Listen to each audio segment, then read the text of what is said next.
नमस्कार, DV live Chhattisgarh में आपका स्वागत है। मैं हूं सिमरन कौर। आइए नजर डालते हैं आज की सुर्खियों पर। निगम मंडल की तीसरी सूची हुई जारी। पर्यटन मंडल के अध्यक्ष बने अटल श्रीवास्तव। मादक पदार्थों की तस्करी की आई शामत। 10 लाख का गांजा ले जाते पकड़ा गया तस्कर। महंगाई के विरोध में कांग्रेस का संगीतमय प्रदर्शन। गीतों के माध्यम से महंगाई कम करने की अपील। अब खबरें विस्तार से। भारतीय जनता पार्टी के राष्ट्रीय सह संगठन महामंत्री शिव प्रकाश, राष्ट्रीय महामंत्री और छत्तीसगढ़ प्रभारी डी पुरंदेश्वरी और छत्तीसगढ़ सह प्रभारी नितिन नवीन भाजपा के प्रदेश कार्यालय पहुंचे। यहां दिन भर बैठकों का दौर चलता रहा। इस दौरान शिव प्रकाश के तीखे तेवर बरकरार रहे। छत्तीसगढ़ भाजपा के सभी बड़े पदाधिकारियों को इन बैठकों में अपनी परफॉर्मेंस का रिपोर्ट कार्ड पेश करना है। तीनों बड़े नेताओं के पहुंचने से सप्ताह भर पहले से ही अपना रिपोर्ट कार्ड बनाने में लगे रहे। बैठक में 5 सेट में तैयार प्रेजेंटेशन के साथ नेताओं को बुलवाया गया।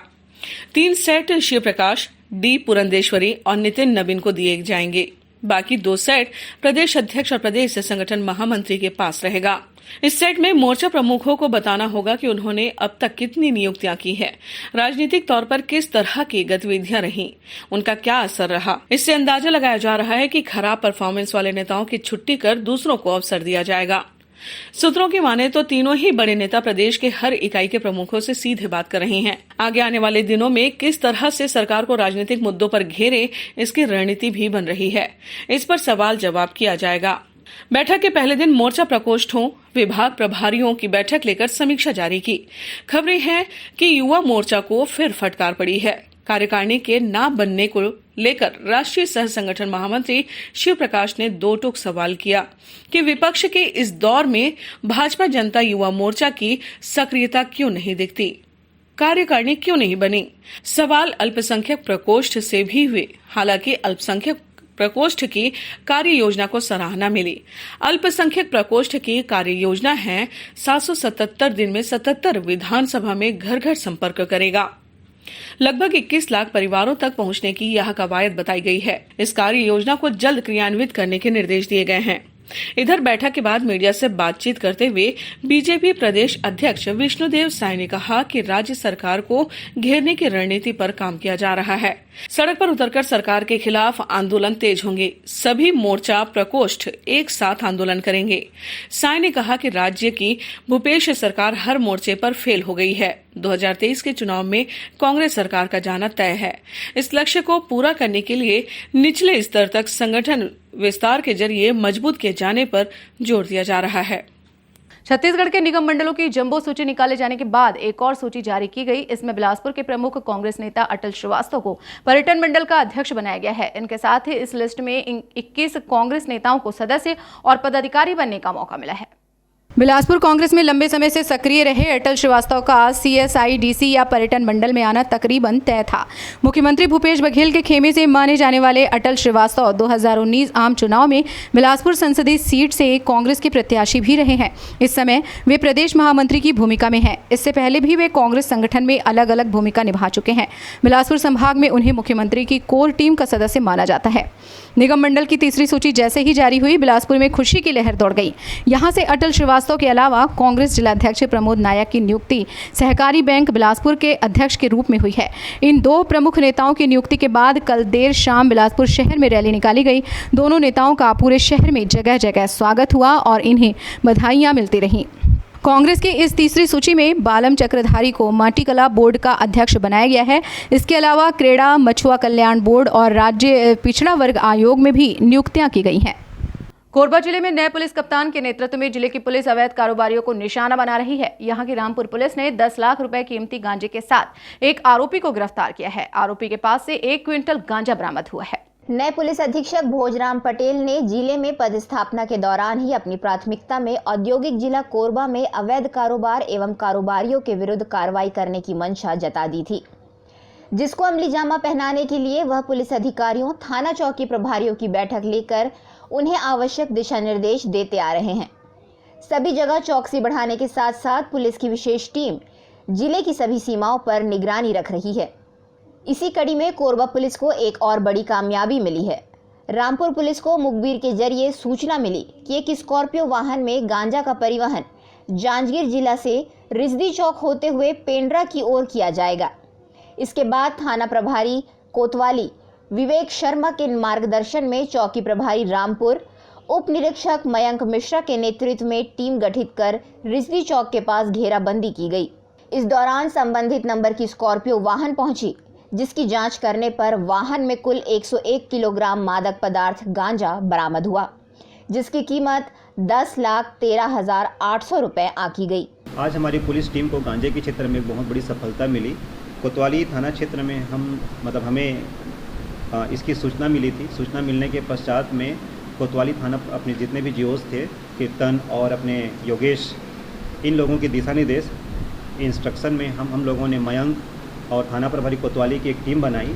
टीम बना करके हम लोगों ने उनको वहाँ पर चेक करने के लिए भेजा। चेक करने के बाद वहाँ पर अपने को पता चला कि एक आदमी इस फोर व्हीलर में फोर व्हीलर में गांजे को छिपा करके भागने की कोशिश कर रहा था।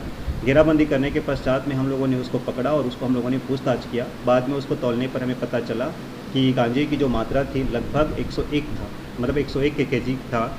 उसकी कीमत लगभग हम देखें तो 10 लाख के बराबर है और जो गाड़ी थी उसकी कीमत हम लोग देखें तो 7 लाख के बराबर है। तो निश्चित रूप से ये हमारी टीम के लिए बहुत बड़ी सफलता है। इसी तरह कोरबा शहर की यातायात व्यवस्था को सुधारने के मद्देनजर पुलिस अधीक्षक भोजराम पटेल ने कोरबा शहर तक का पैदल भ्रमण कर व्यवस्था का जायजा लिया। इस दौरान व्यस्त क्षेत्रों में वाहनों को ठीक ठाक स्थिति में रखने के लिए सलाह दी। जहां भी समस्याएं बनी हुई हैं, इसके लिए अधिकारियों को निर्देशित किया गया। Deendayal market, Hiranand complex, SS plaza, Lal Bahadur Shastri तिराहा, नेताजी सुभाष चंद्र बोस चौराहा, ओपन थिएटर, घंटाघर, महाराणा प्रताप प्रतिमा से लेकर सीएसईबी चौक और ट्रांसपोर्ट नगर के आगे के हिस्से तक पुलिस के अधिकारी पहुंचे। इस दौरान आम लोगों को संदेश देने का प्रयास किया गया कि शहर के लिए जो बेहतर हो सकता है, उस दिशा में पुलिस निश्चित रूप से काम करेगी। देश में पेट्रोल, डीजल व खाद्य तेल की बढ़ी कीमतों के साथ ही बढ़ती महंगाई के विरोध में कोरबा जिला कांग्रेस कमेटी द्वारा सुभाष चौक निहारिका में प्रदर्शन किया गया। इस प्रदर्शन में महापौर राजकिशोर प्रसाद, सांस्कृतिक प्रकोष्ठ के प्रदेश अध्यक्ष दिलीप षडंगी भी शामिल हुए। महंगाई के विरोध में प्रदेश भर में चल रहे प्रदर्शन की कड़ी में कोरबा में कुछ अलग हटकर संगीत में प्रदर्शन किया गया। जरा देखिए कि किस तरह गीतों के माध्यम से महंगाई कम करने की अपील की गई। देश की जनता महंगाई से त्रस्त है। देश की जनता कोरोना महामारी से त्रस्त है और हमारे माननीय आदरणीय पूजनीय प्रधानमंत्री नरेंद्र मोदी जी अपने 8,000 करोड़ की जहाज में मस्त हैं। 8,000 करोड़ के जहाज आपके पास, 8,000 करोड़ के जहाज आपके पास। जसगीत गायक दिलीप षडंगी ने बताया कि संगीत के माध्यम से हमने प्रधानमंत्री नरेंद्र मोदी से महंगाई कम करने निवेदन किया है। देश की जनता को जहां एक छटाक तेल मिलना मुश्किल हो गया है और मोदी जी 10 लाख का सूट पहनते हैं, तेल का दाम 2 से 4 गुना कर दिया गया है। और हम कलाकारों के माध्यम से निवेदन किए हैं और इस महंगाई से जिससे आप भी, मैं भी और पूरी जनता त्रस्त है और हमारे माननीय मोदी जी 8,000 करोड़ जहाज में मस्त हैं, तो हम उनसे कहते हैं उस अहंकार की धरातल से नीचे आइए और ज़मीन पे आइए। देखिए आज जहां आप इतना बड़ा सेंट्रल विस्टा प्रोजेक्ट खड़े कर रहे हैं, जहां इतना आप खर्च करके एक जहाज़ में बैठने की कोशिश कर रहे हैं, जहां आप 10 लाख का सूट पहनते हैं, वहां हमारे देश की जनता, कई गरीब घर ऐसे हैं जहां एक छटाक तेल मिलना मुश्किल है। छटाक माने एक पाव का चौथा हिस्सा। आज आप तेल का दाम 2 गुने से ज़्यादा बढ़ा के 2.5 गुना कर दिया। पेट्रोल का दाम आपने 100 रुपये, मैं अभी 15 दिन पहले तक गाता रहा था 100 रुपये पेट्रोल है, लेकिन अब लोग कहने लगे दिलीप भैया आप गलत गा रहे हो, क्योंकि अब तो लोग पेट्रोल का दाम 103-105 रुपये होने लगा है। महापौर राजकिशोर प्रसाद ने आरोप लगाया कि केंद्र सरकार की गलत नीतियों के कारण आज पूरे देश में महंगाई आसमान छूती नजर आ रही है। विरोध की कड़ी में संगीत में प्रदर्शन किया गया। प्रदर्शन में बड़ी संख्या में कांग्रेस पदाधिकारी व कार्यकर्ता शामिल हुए। आज पूरे देश में डीजल, पेट्रोल, पेट्रोलियम उत्पाद और उसके साथ साथ कनेक्टिंग राशन, तेल, सब्जी, हर चीज़ की महंगाई आसमान छूते जा रही है। हम छत्तीसगढ़ प्रदेश कांग्रेस कमेटी के आह्वान पर कांग्रेस जनों के द्वारा निरंतर महंगाई के विरोध में धरना, प्रदर्शन, आंदोलन किया जा रहा है। डीवी लाइव छत्तीसगढ़ में आगे की खबरों के लिए बने रहिए हमारे सहयोगी के साथ। छत्तीसगढ़ के सत्याग्रह आंदोलन की शुरुआत कंडील नहर सत्याग्रह से हुई थी। इसी कंडील नहर सत्याग्रह के प्रणेता छोटे लाल श्रीवास्तव की आज पुण्यतिथि है। इस अवसर पर मुख्यमंत्री भूपेश बघेल ने उन्हें नमन किया। बता दें कि मध्य प्रांत और बरार सरकार द्वारा 1914 में माडमसिल्ली में बांध और रुद्री गांव में बांध का निर्माण किया गया था। सरकार किसानों के खेतों में पानी पहुंचाने के लिए उनमें 10 वर्षों का अनुबंध करना चाहती थी, लेकिन राशि अधिक होने की वजह से किसानों से अनुबंध करने में सरकार असफल रही। अगस्त 2020 में अंग्रेजों ने नहर काटकर पानी ले जाने का किसानों पर आरोप लगाते हुए कंडील ग्राम से करीब 4000 रुपए कर वसूली का आदेश दे दिया, जिसके विरोध में सत्याग्रह की शुरुआत हो गई। अप्रैल से जून 2021 तक की त्रैमासिक अवधि में बिजली उत्पादन करने में उत्कृष्ट प्रदर्शन करते हुए एनटीपीसी कोरबा द्वारा 97.61% प्लांट लोड फैक्टर के साथ 5542.629 मिलियन बिजली उत्पादन करने के साथ पूरे देश में प्रथम स्थान हासिल किया है। केंद्रीय विद्युत प्राधिकरण द्वारा प्रकाशित त्रैमासिक रिपोर्ट में इस बात को प्रमुखता देते हुए आगे अपनी रिपोर्ट में कहा गया है कि इस साल का ये आंकड़ा पिछले वित्त वर्ष की इस अवधि में उत्पादित बिजली से 1.12% ज्यादा है। पिछले साल अप्रैल से जून क्वार्टर के दौरान एनटीपीसी कोरबा द्वारा 5480.808 मिलियन यूनिट बिजली उत्पादित किया गया था। अनवरत 38 सालों तक प्रचलन में रहते हुए ये उपलब्धि हासिल करना एनटीपीसी की सर्वोत्तम प्रचलन और अनुरक्षण मानकों के अनुपालन कारण ही संभव है।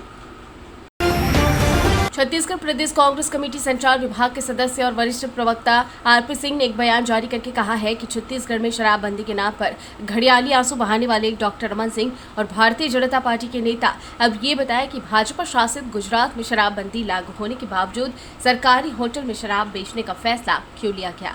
तो वहीं कांग्रेस संचार विभाग के प्रमुख शैलेश नितिन त्रिवेदी ने कहा कि किसानों, पशुपालकों और मजदूरों से 2 रुपए किलो में गोबर खरीदने की छत्तीसगढ़ सरकार की अद्भुत सफल और जनहितकारी योजना को लेकर भ्रम फैलाने और गुमराह करने का कड़ा प्रतिवाद किया है। रायगढ़ की सिटी कोतवाली थाना क्षेत्र में संचालित होने वाले लोटस स्पा सेंटर में बड़ी कार्रवाई की गई है। कुछ लोगों की संदिग्ध गतिविधियों की शिकायत मिलने के बाद पुलिस ने स्पा सेंटर पर छापा मारा। 3 युवती, एक युवक और एक महिला दलाल को संदिग्ध अवस्था में गिरफ्तार किया है। पुलिस के मुताबिक लोटस स्पा सेंटर में सेक्स रैकेट चलाया जा रहा था, जहां से 3 युवती, एक युवक और एक महिला दलाल को संदिग्ध अवस्था में गिरफ्तार किया गया है। पुलिस सभी लोगों को पकड़कर थाने ले आई है, उनसे पूछताछ जारी है। बता दें, पहले भी इस तरह की शिकायतें पुलिस को मिलती रही है। समय समय पर पुलिस ऐसे मामलों पर कार्रवाई करती रही है। आज काफी लंबे समय बाद पुलिस को ये शहर के रिहायशी क्षेत्र में चल रहे सेक्स रैकेट का भांडाफोड़ करने में बड़ी कामयाबी मिली है। राजधानी रायपुर समेत प्रदेश के अलग अलग हिस्सों से चोरी की खबरें लगातार सामने आ रही हैं। रेलवे भी इससे अछूता नहीं रहा है। ट्रेन के अंदर बड़ी संख्या में चोरी के मामले सामने आ रहे हैं। पकड़े जाने के डर से अब चोरों ने चोरी की वारदात को अंजाम देने का पैतरा बदल दिया है। चोर बकायदा पहले स्लीपर कोच का टिकट करवा रहे हैं, इसके बाद प्लेटफॉर्मों और ट्रेनों के अंदर पहुंच रहे हैं। इन कोचों में यात्रा कर रहे यात्रियों के सामानों पर हाथ साफ कर रहे हैं। कोरोना संक्रमण और यात्रियों की संख्या को देखते हुए रेलवे ने लोकल ट्रेनों को बंद कर स्पेशल गाड़ियों को चलाने का फैसला किया है। यही वजह है कि सबसे ज्यादा चोरी की घटना इन्हीं ट्रेनों के सामने आए हैं। जानकारी के मुताबिक 2 दिन पहले गीतांजलि एक्सप्रेस में लाखों का सोना भगत की कोठी में नकदी चोरी का मामला आया था।